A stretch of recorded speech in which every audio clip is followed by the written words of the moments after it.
twongeye kubaha ikaze bakunzi ba Frate Empire, dushimira abamaze gukora subscribe, tumaze kugera hafi mu bihumbi 8. Uyu ni wa mwanya tubagezaho bimwe mu byegeranyo byiza cyane, ababimenyereye murabizi. Muri aka kanya mwe muduteze amatwi, tugiye kurebera hamwe urutonde rw'abaperezida 10 babayeho ubuzima cyangwa se babayeho ubuzima bworoheje bijyanye n'amafaranga make ugereranyije n'ibihugu bayobora abo baperezida. Mu nyemerere duhere ku mwanya wa 10, aho tuhasanga perezida wa Liberia bamwita Joseph Boakai.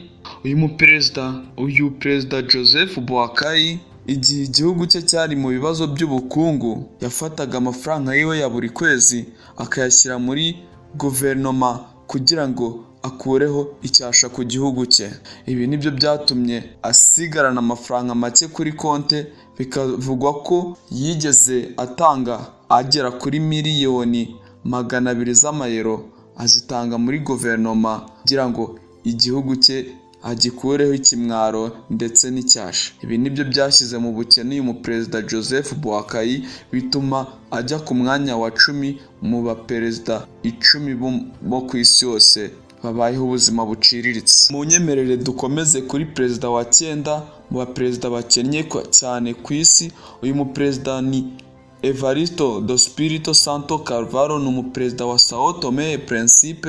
Uyu muperezida bivugwa ko yinjiza agera kuri miliyoni 3 z'amafaranga y'u Rwanda, ubwo ni amadolari 3,000 mu gihe kingana n'ukwezi.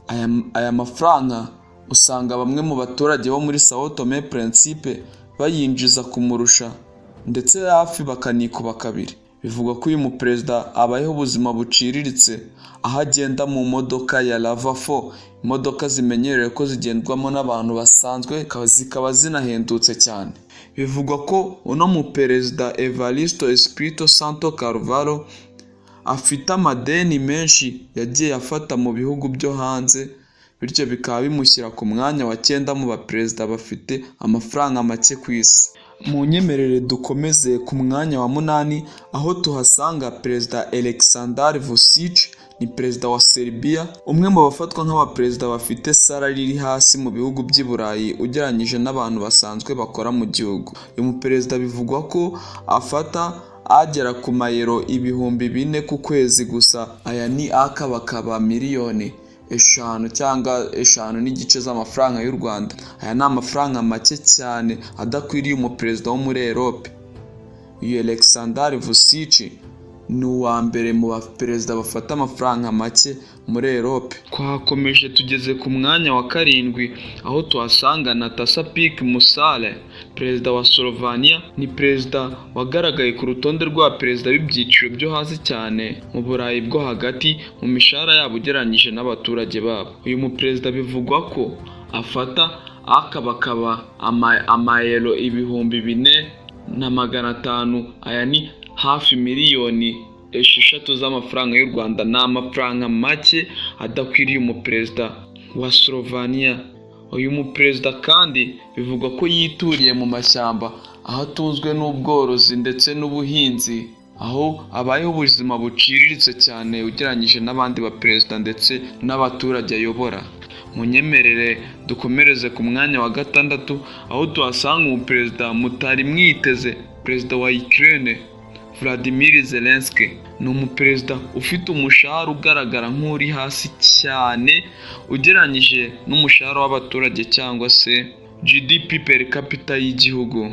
Uyu muperezida ubukene bwe buterwa kenshi n'ibibazo igihugu kiwe kirimo, kubera ko akenshi usanga amafaranga abona kenshi ayajyana muri guverinoma kugira ngo ajye gutabara igihugu cye. Mu nyemerere dukomeze ku mwanya wa 5, aho tuhasanga perezida wa Sri Lanka bamwita Ranil Wickremesinghe. Uyu muperezida bivugwa ko akennye ku buryo no kujya ngo yiyamamaze ari abo mu miryango ye bateranyije amafaranga yo kugira ngo atange kandidature. Ibi ngibi byemejwe nyuma yaho agiriye ku butegetsi, aho yatangaje ko abo mu muryango we bakusanyije amarupe agera kuri miliyoni 10 kugira ngo atange kandidatire. Uyu muperezida kandi yagiye ahura n'ibirego muri 2025, bamutaye muri yombi azira gukoresha amafaranga ya leta mu rugendo rwe bwite, cyane cyane muri London, aho yaragiye kwishyurira umugore we ishuri rya PhD. Namwe mwibaza umuperezida ubura amafaranga yo kwishyura ishuri? Ibi ni ibintu bibabaje cyane biteye n'agahinda. Munyemerere dukomeze kuri perezida wa kane, perezida wa Nigeria, bamwita Ahmed Tinubu. Uyu muperezida nubwo ayobora igihugu cy'igihangange, ariko nawe ubukene bwamugezeho. Uyu muperezida yavukiye mu muryango ukennye cyane ku buryo no kwigira ngo yige segondere byari bigoranye cyane. Uyu muperezida igihe yari ari kwiyamamaza, hari uwo mu ruhande rutavugaga rumwe n'ubutegetsi bwe wavuze ko uyu muperezida atigeze yiga na segondere bitewe n'ubukene bwari mu muryango we. Uyu muperezida rero ubukene bwe akenshi buterwa n'abo mu miryango ye, ndetse babivuga ko anaka ruswa kenshi kugira ngo ajye gufasha umuryango we. Umuperezida bivugwa ko yinjiza akabakaba mu mayero 2,500 ku kwezi, amafaranga make cyane. Ku mwanya wa gatatu turahasanga perezida w'igihugu cyo muri Afurika cy'igituranyi, perezida wa Tanzania John Pombe Magufuli, ariko uyu nguyu yavuyeho mu minsi yashizwe. Murabizi ko yasimbuwe n'uwo bita Samia Suluhu. Umuperezida we yigeze kubyitangariza ko yakira amashiringi miliyoni 7. Aya ni hafi amadolari 3,000 gusa. Bivugwa ko ari umwe mu bayobozi ba Afurika bafite umushahara muto ugereranyije n'abandi. Uyu John Pombe Magufuli niwe mu perezida muri Afurika y'Iburasirazuba wafataga amafaranga make. Murabizi ko yavuyeho. Munyemerere dukomeze ku mwanya wa kabiri, aho tuhasanga perezida wa Ethiopia bamwita Sahle Work Zewde. Yamenyekanye nka perezida wa Ethiopia kuva muri 2018 kugera 2024. Ari mu bayobozi bakennye, nongereho ngo bakennye, bari bakennye kubera ko yavuyeho. Kubera ko uyu muperezida bivugwa ko yafataga agera ku madolari 500 gusa, bitewe n'ubukene bwari mu gihugu cy'icyo gihe. Hari ubukene, hari amapfa, igihugu cye cyari kirimo inzara nyinshi cyane n'abimukira benshi. Uyu muperezida Zewde rero ibi byatumye umushahara wiwe ugabanuka kugera ku madolari 1,500 gusa. Ubwo nakabakaba hafi miliyoni 2 z'amanyarwanda gusa ku muperezida uyobora nka Ethiopia. Namwe murumva urwo rwego. Munyemerere tujye ku mwanya wa mbere, aho tuhasanga perezida wa Uruguay.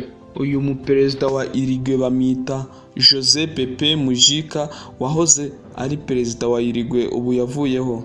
Yaranzwe no kubaho ubuzima bworoheje cyane, aho amafaranga make yabonaga wasangaga yifitiye utumodoka dushaje two muri bwoko bwa Volkswagen Beetle yo mu mwaka w'1987. Uyu José Pepe, perezida wa Uruguay, yari atuye ku gasozi hamwe n'umugore ahantu hitaruye abantu, aho yibaniraga n'amatungo yiwe muri famu yiwe yagiraga. Namwe murumva ubuzima bw'uyu José Pepe. Ni umwe mu bayobozi ndetse n'abaperezida bigeze babaho bakennye, aho bivugwa ko 90% by'umushahara we wajyaga mu bikorwa byo gutabara. Mwakoze rero kubana nanjye. Ndabibutsa gukanda subscribe ku batarayikanda kugira ngo mujye mubasha kubona ibiganiro nk'ibi byiza. Ibiganiro nk'ibi byiza nakagaruka kuri channel yanyu. Murakoze.